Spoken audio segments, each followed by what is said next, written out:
Sim? Sim, sim, ouvimos, Rav. Ok, bom dia. Bom dia. Então vamos lá. É, Baruch Hashem, estamos começando o Sefer Torah, Parashat Bereshit, lemos na semana passada, essa semana vamos ler Parashat Noach, e eu queria dar um shiur baseado na Parashá, tentar extrair da Parashá algo que a gente pode aplicar, Bezerra Hashem, na nossa semana, de acordo com os Hassidim. A Parashá da semana, ela é meio que responsável, né, pelos acontecimentos da semana, ou seja, existe uma energia que ela se renova no mundo todos os dias, mas se renova no mundo de uma maneira mais forte no começo de cada semana. E cada semana recebe da Parashá da semana, ou seja, a luz daquela Parashá, as mensagens daquela Parashá, elas se renovam no mundo na semana, e quando a pessoa se conecta com a Parashá da semana, então, na verdade, ele consegue extrair uma energia da Parashá e usar isso aqui na sua vida e usar isso na sua semana. Então, esse shiur, Baruch Hashem, ele é segunda-feira de manhã. No Brasil, ao começo da semana mesmo, segunda, né? Aqui, Baruch Hashem, a gente já começa no domingo, e no mundo inteiro começa no domingo, mas com certeza ainda estamos no começo da semana, então a mensagem que a gente consegue extrair da Parashá, um pouco da alma da Parashá, da energia da Parashá, com certeza a gente vai conseguir aplicar isso durante a semana inteira. Agora, toda Parashá tem várias mensagens, a gente sempre tenta escolher uma mensagem profunda e bonita que a gente possa realmente aplicar nos nossos dias. A nossa Parashá, ela conta a história de Noah. Ela conta a história do dilúvio, do Mabul. Deus viu que o mundo está numa situação muito, muito, muito baixa do ponto de vista espiritual. O materialismo é muito forte. As pessoas roubam umas das outras, adultérios, cometem os pecados mais graves possíveis. E a Kadosh Baruch Hu, ele meio que fala, olha, o mundo não está dando certo, precisa renovar, vamos apagar o mundo que existe e vamos pegar o tzadik, o único tzadik que tem, que é Noah, e dele vai ter a continuação do mundo. E Noah entra na Teivá, na Arca de Noé, e lá ele é salvo do Mabul, ele com toda a sua família, e o mundo inteiro ele é destruído por causa disso. É... Só que tem algo aqui interessante, uma mensagem interessante que a gente tem que extrair da nossa paraxá e procurar entender como a gente pode aplicar isso nos nossos dias.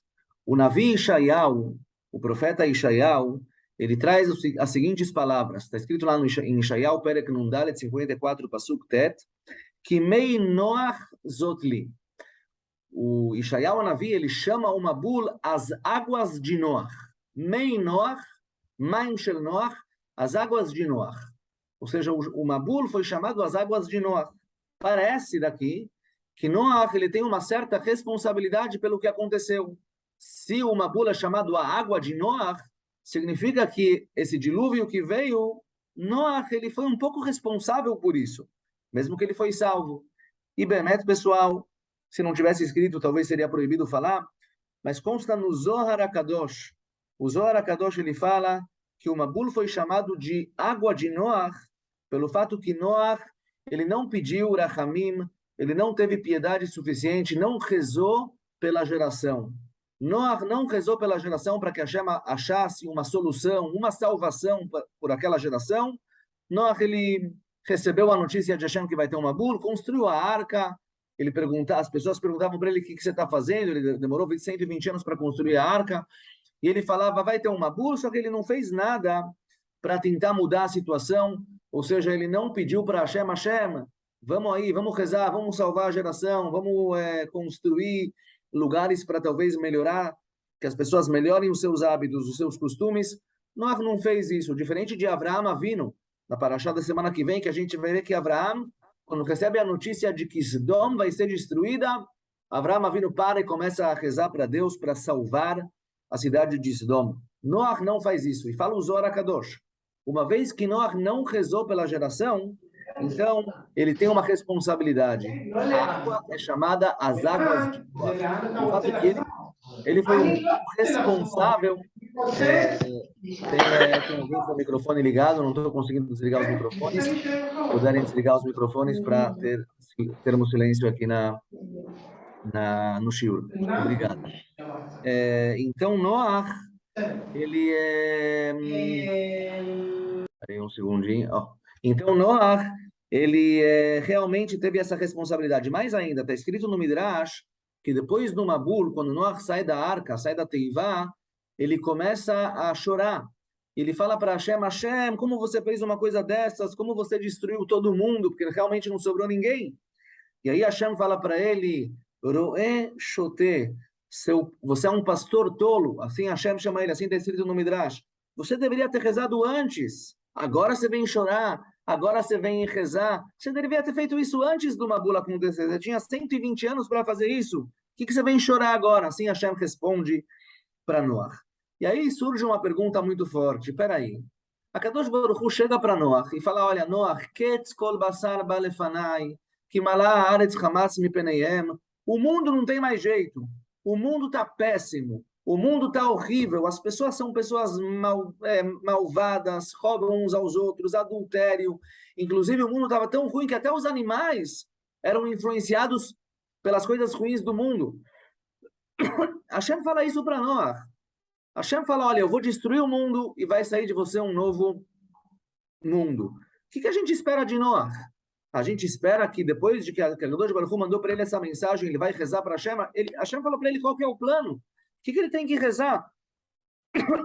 Meile, Moshe Rabbeinu, quando Hashem fala para ele, olha, o povo de Israel fez o pecado do bezerro de ouro, Hashem fala para vários profetas que quer castigar o povo. Os profetas tinham, Moshe Rabbeinu, os outros profetas, eles tinham um argumento, olha, Kadosh Baruch Hu, você é o Deus do povo de Israel. Se você, Chas v'Shalom, aniquilar o povo de Israel, castigar o povo de Israel, o seu nome vai ser profanado, porque todo mundo sabe que o povo de Israel representa você. Então esse era um argumento que Moshe Rabbeinu usava, vários profetas depois usaram, mas já existia o povo de Israel. Aqui não existia povo de Israel, não existia nada. Existia a humanidade que estava se formando, né? Desde Adam Arishon até Noach. Então Noach não tinha argumento nenhum. O que a gente espera de Noach? A Kadosh Baruch Hu fala para ele, o mundo está péssimo. As pessoas são pessoas Rechaim, Bnei Rechaim, malvados, filhos de malvados. Não tem mais jeito. Eu vou destruir, vai vir um dilúvio. Você espera que Noach faça uma tefilá para tentar mudar a situação? Que cobrança é essa? E o Zohar fala, só que é algo profundo da Kabbalah. O Zohar fala que Noach, ele teve responsabilidade pelo Mabul. As águas no Mabul são chamadas as águas de Noach, pelo fato que ele não pediu piedade pela geração. E a pergunta é, o que a gente espera de Noach? Por quê? Deus falou para ele o que vai acontecer, então por que ele tem que pedir piedade? Qual que é o conceito que os nossos sábios querem nos ensinar aqui? Então eu vou mudar um pouco de assunto, vou dar uma pequena introdução para a gente conseguir responder essa pergunta. Pessoal, tem uma outra parashá na Torá bem mais para frente, uma alahá. Em Sefer Bamidbar, a Torá nos conta o seguinte, que uma pessoa quando mata uma outra pessoa sem querer, o cara pegou um machado, foi derrubar uma árvore, e quando ele foi dar a martelada lá, jogar o machado em cima da árvore para quebrar a árvore, voou, o ferro do machado voou e caiu em cima de uma pessoa, lo aleno, ele acabou matando aquela pessoa sem querer. Sem querer, um cara matou um outro sem querer, não teve responsabilidade nenhuma, não teve nenhuma, quer dizer, responsabilidade sim ele teve, ele não teve nenhuma maldade no assunto, ele matou alguém sem querer. Então essa pessoa, ele tem um certo castigo. Qual que é o castigo dele? Ele vai para Ir Miklat, ele vai para uma cidade de refúgio. Tem uma cidade de refúgio e para lá ele vai. Até quando ele precisa ficar nessa cidade de refúgio, como se fosse meio que preso lá, até a morte do Kohen Gadol. O Kohen Gadol, que é o líder espiritual da geração, até que o Kohen Gadol, enquanto o Kohen Gadol está vivo, aquela pessoa fica lá. Quando o Kohen Gadol morre, ele tem o direito de sair da cidade de refúgio. Por que ele vai para uma cidade de refúgio? Ele vai para uma cidade de refúgio pelo fato que os parentes do falecido, os parentes da pessoa que foi morta, podem acabar matando ele. Então ele vai para um lugar, um refúgio, que lá ninguém vai matar ele, ele lá está salvo. Só que é meio um castigo para ele. Ele tem que ficar lá, ele se afasta da família dele, se afasta do trabalho dele, ele vai para... Existiam em Israel mais ou menos 48 cidades de refúgio, ele fugia para uma delas e lá ele ficava lá até a morte do Kohen Gadol. E a Mishnah em Masechet Makot, a Gemara em Masechet Makot, pergunta, peraí, por que até a morte do Kohen Gadol? Qual que é a lógica? O que o Kohen Gadol, o líder espiritual do povo de Israel, tem a ver com esse cara que matou alguém sem querer? Então a Gemara fala o seguinte, olha, o Kohen Gadol ele tem culpa. Por quê? Porque o Kohen Gadol, ele deveria ter pedido Rachamim, pedido para Hashem nas suas rezas, que não aconteça coisas graves dessa na sua geração. O Kohen Gadol, ele tem uma certa responsabilidade espiritual sobre toda a geração dele, ele é o líder espiritual. E ele, em suas tefilot, no seu contato com Hashem, deveria ter pedido para Hashem, Hashem, por favor, na minha liderança, enquanto eu sou o líder espiritual do povo de Israel, eu não quero que aconteça desgraças dessas, que alguém mate o outro sem querer, pessoas morram assim, em lo além, no casos trágicos. E uma vez que o Kohen Gadol, talvez ele pediu, mas a tefilá dele não foi aceita, ou ele não pediu o suficiente, porque se ele pedisse o suficiente, talvez isso não aconteceria. Então, nós olhamos ele como a gente vê a responsabilidade dele no assunto. Então, o cara fica no Ir Miklat, na cidade de refúgio, até que o Kohen Gadol morra. E está escrito até que as mães dos Kohanim Gdolim iam para aquela cidade para fazer boas refeições para as pessoas que estavam presas lá. Por quê? Elas queriam agradar os prisioneiros. O cara está lá naquela cidade, não pode sair de lá. Então, as mães dos Kohanim Gdolim faziam refeições e davam um certo entretenimento para aquelas pessoas que estavam lá, para que eles se sintam bem lá e não ficam rezando o dia inteiro que morra o Kohen Gadol, para mim poder sair daqui. Assim está escrito na Gemara em Masechet Makot, na Mishnah em Gemara em Masechet Makot. Agora, tem um caso interessantíssimo. Tem um caso interessantíssimo que a Mishnah traz lá. A Mishnah fala o seguinte, olha, um cara matou o outro, vamos falar que o Kohen Gadol se chama Reuven, tá? Nós temos um Kohen Gadol Reuven, ele já é um Kohen Gadol bem velho, ele já está liderando o povo há alguns anos, e no final da cadência dele, foi lá uma pessoa e matou a outra sem querer. Vamos para o Beit Adin, vamos para o tribunal julgar o caso. O tribunal começa a julgar, será que ele matou sem querer? Será que ele merece, ele tem essa culpa, ele tem que ir para uma cidade de refúgio? Porque ele tem que receber uma carta do tribunal, você tem que ir para uma cidade de refúgio. Então, o tribunal está julgando o caso para ver se ele precisa ir, se ele precisa receber esse castigo e ir para uma cidade de refúgio. No meio lá que o tribunal está julgando, leva alguns dias o julgamento, o Kohen Gadol morre. O Reuven, que é o Kohen Gadol atual, morre. E logo em seguida nomeia um outro Kohen Gadol, vamos chamar ele de Shimon, e ele agora assume a posição de Kohen Gadol. Um novo Kohen Gadol, está começando a liderança dele agora. Depois que esse Kohen Gadol assumiu a liderança, vai lá ao tribunal, entrou o segundo Kohen Gadol, o tribunal fala, olha, você que matou o outro sem querer, você é culpado, você tem que ir para uma cidade de refúgio. Até quando ele precisa ficar lá? Ele precisa ficar lá até que o segundo Kohen Gadol morra. Ou seja, o Kohen Gadol atual agora é o segundo, né, o Shimon. Então, esse cara, mesmo que o acontecimento aconteceu na vida do primeiro Kohen Gadol, ele, na verdade, o que vai liberar ele da cidade de refúgio é a morte do segundo Kohen Gadol. E aí a Gemara pergunta, mas espera aí, que culpa tem esse segundo Kohen Gadol? Ele não era o líder na hora do acontecimento. Ele não era o líder. O líder era o Kohen Gadol que já faleceu, então acabou, esse cara nem precisa ir para o Ir Miklat. O Kohen dele, o Kohen que estava na hora do acontecimento já morreu. Qual é a culpa do segundo? E a Gemara responde algo que a gente tem que entender, algo muito difícil de entender. Fala, Gemara, não. Esse segundo Kohen Gadol, ele também tem uma certa culpa. Por quê? Porque ele deveria ter rezado para que os juízes que estão julgando o caso desse carinha que matou alguém sem querer, que os juízes achem algum ponto bom, achem alguma solução, certo? Um limud zchut, nós chamamos isso em hebraico, acham algum mérito para essa pessoa para evitar dele ir para a cidade de refúgio, para inocentar ele e não mandar ele para a cidade de refúgio. E uma vez que ele não pediu isso, uma vez que ele não rezou por isso, então ele é culpado. Se ele é culpado, então o carinha vai ter que ficar lá até a morte desse Kohen Gadol. E aí não dá para entender, pessoal. Como dá para entender uma coisa dessas? A gente espera que o Kohen Gadol reze para que o tribunal que está julgando o caso olhe bem para aquela pessoa, ache algum mérito para inocentar ele desse castigo. Como dá para entender isso? A gente quer que o din, a gente quer que o julgamento seja o melhor julgamento possível, seja de acordo com a verdade. A gente quer que o julgamento seja de acordo com a verdade. E se o tribunal achar que ele é culpado, então essa é a verdade. E se essa é a verdade, ele precisa ir para a cidade de refúgio. O primeiro Kohen Gadol, tudo bem, eu entendo. Ele tem que pedir para que não aconteçam coisas dessas na geração dele. Isso dá para entender muito bem. Mas o segundo Kohen Gadol, ele não estava no acontecimento. Ele assumiu a liderança agora. A gente espera que ele peça por alguém que o julgamento seja um julgamento favorável? Como dá para entender uma coisa dessas? O julgamento tem que ser de acordo com a lei, de acordo com a verdade da Torá. A gente espera que o Kohen Gadol pede, não, por favor, que os juízes consigam achar algum mérito para essa pessoa para evitar dele receber o castigo. Que história é essa? Não dá para entender uma coisa dessas.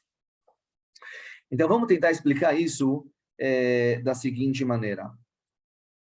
Existe uma obrigação de todos nós, dos juízes, mas todos nós somos juízes, né? Eu vou falar primeiro do tribunal, depois vou falar isso na nossa vida particular. Existe uma obrigação dos juízes, do Sanedrin, do grande sacerdote, do grande tribunal, Sanedrin, de lelamed zchut, de tentar achar méritos para não castigar as pessoas. Achar méritos, olhar para a situação de um com outros olhos e procurar limudei escudo, procurar méritos, procurar coisas que vão inocentar a pessoa de não receber o castigo. Isso é tão grave que se nós temos um Sanedrin, vamos falar de 23 juízes, eles estão julgando aqui uma pessoa, e os 23 falam que o cara é culpado, ele merece o castigo, esse julgamento não é válido. Ele não é castigado essa pessoa. Por quê? Mas se todos os 23 falaram que é culpado, significa que é muito óbvio. É óbvio que o cara é culpado. É tão claro que ele é culpado. 23 juízes falaram isso. Não. Se 23 juízes falam que é culpado, significa que ninguém procurou algum mérito. Estava tão claro para eles que o cara é culpado que ninguém levantou a questão de procurar talvez um mérito para aquela pessoa. Esse julgamento não é válido. Em todo julgamento, pode ser que a pessoa vai ser culpada, mas existe a obrigação do tribunal de procurar méritos para não castigar a pessoa, certo? Como a gente espera, então, que o Kohen Gadol, o que significa que o Kohen Gadol tem que rezar para que o tribunal busque méritos? Vamos tentar explicar isso da seguinte maneira.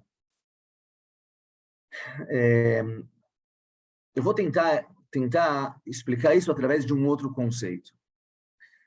Existe um conceito no judaísmo chamado Bat Kol. Bat Kol é quando sai uma voz celestial e fala, olha, é assim e assado. Vou contar para vocês duas histórias. E a priori tem aqui uma contradição entre essas duas histórias, mas através da resposta a gente vai entender o que significa que o tribunal precisa pedir, olhar para o bem e pedir zehut, procurar méritos na pessoa. A primeira história é a seguinte. Rabi Eliezer, eu vou resumir a história, tá? Rabi Eliezer está sentado com todos os seus amigos rabinos, está Rabi Akiva naquela reunião, Rabi Yoshua, Rabban Gamliel, e uma pergunta é levantada na sinagoga, tinha lá um forno, e eles querem saber se o forno é puro ou é impuro. Todos os rabinos falam o forno é impuro. Eles estudam a sugiá, estudam o assunto e falam, olha, esse forno, esse acontecimento, se tocou lá um verme, o forno está impuro. Rabi Eliezer é o único rabino que fala, não, o forno está puro. E aí Rabi Eliezer começa a provar, através de provas sobrenaturais. Ele fala, olha, o riacho vai provar, a água do rio começa a correr para o outro lado, a árvore vai provar, a árvore é arrancada, as paredes da sinagoga vão provar, as paredes da sinagoga começam a estremecer.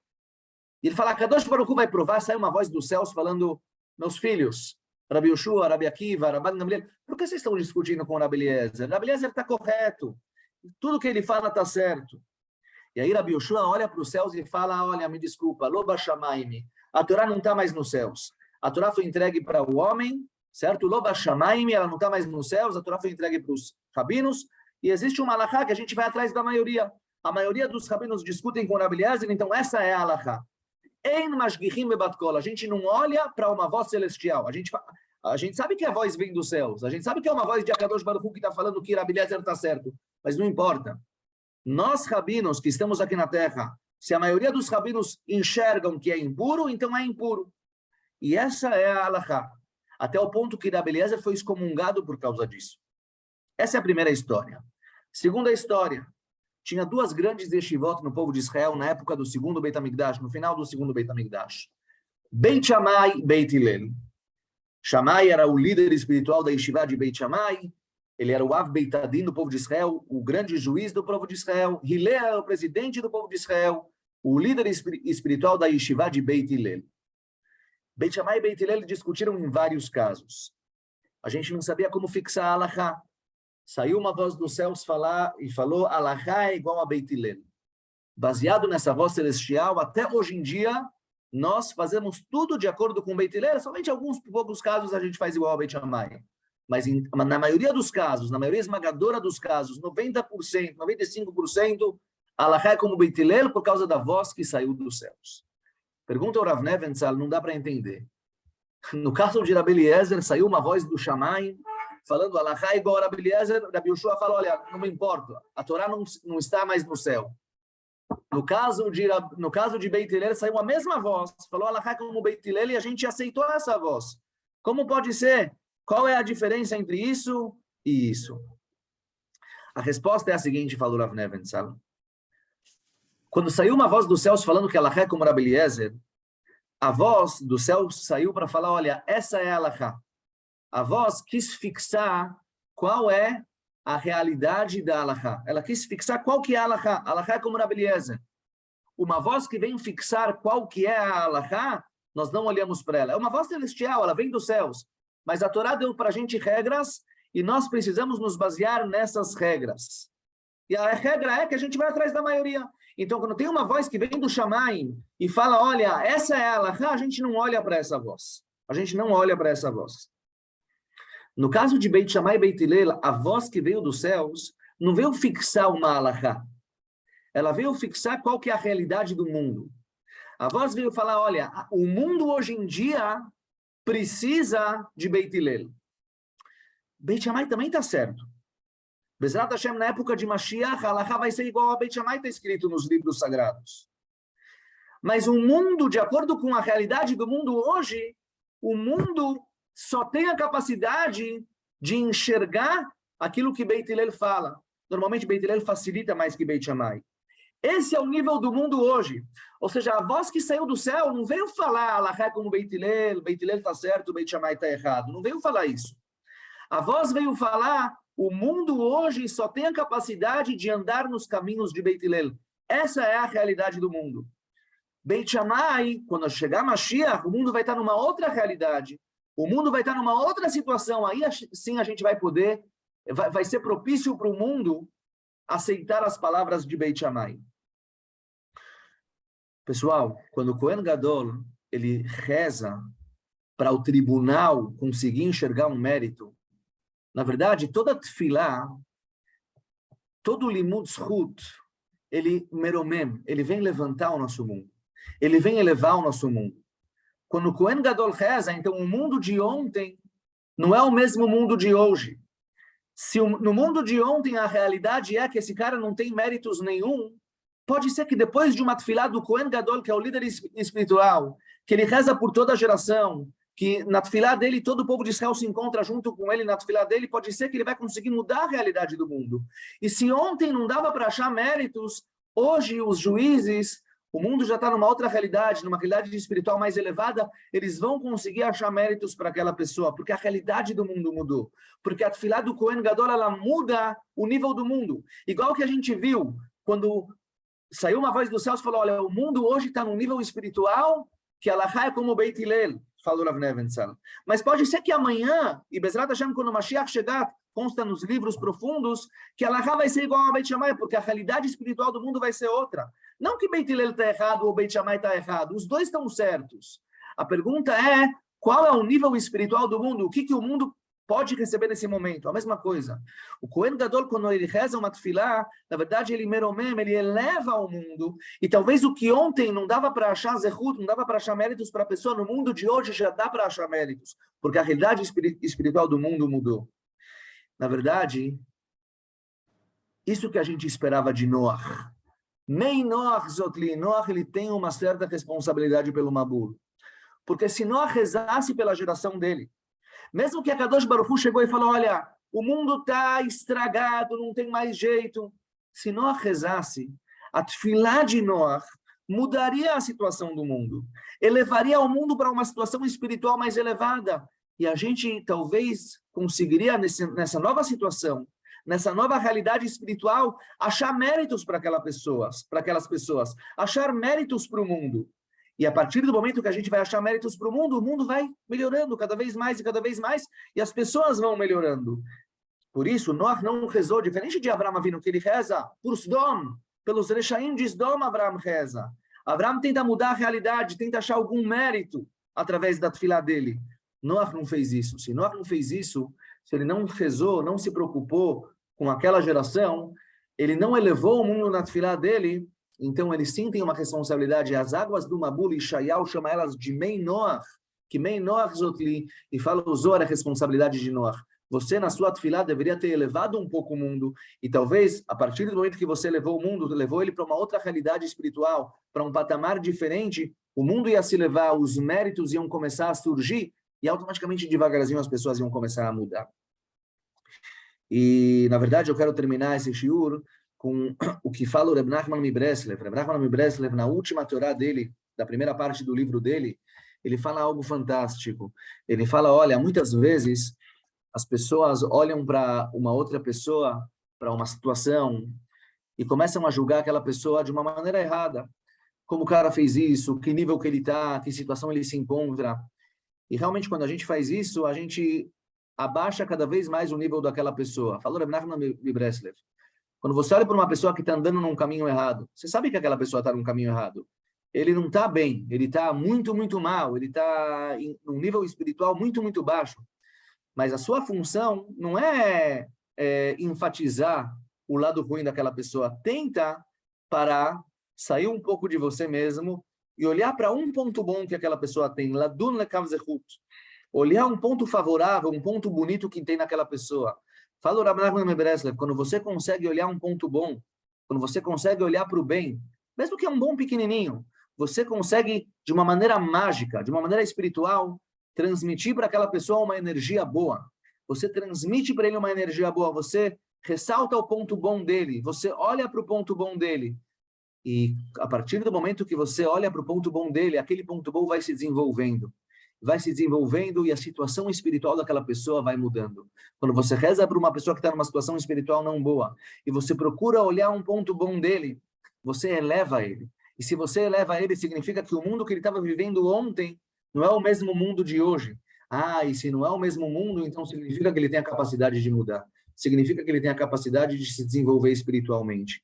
Então, de uma maneira mágica, e talvez até de uma maneira um pouco mais psicológica, a pessoa, quando olha bem para o outro, quando olha bem para a situação, quando olha bem para o mundo, quando faz uma tefilá em prol do mundo, em prol do outro, com certeza, através disso, ele eleva o mundo inteiro. E se ele eleva o mundo inteiro, então o mundo de ontem não é o mesmo mundo de hoje, e as chances de mudar, as chances de transformar o ruim em bom, são muito, muito maiores. E essa é a nossa função. O que Noach não fez, né? O que o Noach deveria ter feito com mais força, como o Zohar fala, essa mensagem a gente tem que aplicar para a nossa vida e procurar sempre olhar para o lado bom. Olhar para o lado ruim é fácil. Ele aparece nos nossos olhos com muita rapidez. Olhar para os pontos bons é mais difícil. Mas essa é a nossa função. A gente tem que olhar para os pontos bons e com isso, com certeza, a gente vai, em primeiro lugar, nos melhorar os outros que estão ao nosso redor e melhorar o mundo inteiro. Kol Tuv, Shavua Tov para todo mundo. Bezrat Hashem. Semana que vem continuamos. Obrigada, Rafa. Obrigada. Shavua Tov. Kol Tuv. Obrigada.